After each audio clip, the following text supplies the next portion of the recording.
will talk about how can you withdraw on your Olymptrade app. We're going to figure out the solution or know how you can do that on your app. So you just follow these ways and it's going to work with you. All you have to do first. So you just invert here, you just go above this sign here, you click on it. So then it's going to show for you a list like this. It's going to show for you like this here. Then you click here on withdraw, you just click on it here. So then it's going to take you to this list. It's going to show for you to next step here. Just switch into open video here.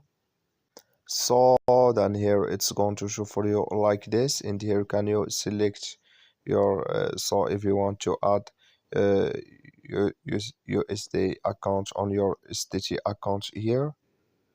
Sorry, we'll go back. When you click here on withdraw, and when you can you select, so when you select, you click here on make deposit here, then it's going to take you to this list here. And here can you can you add here deposit amount and your payment methods. Then you click on next, then it's going to withdraw with you. So thank you for watching. Don't forget to support us by liking, subscribe.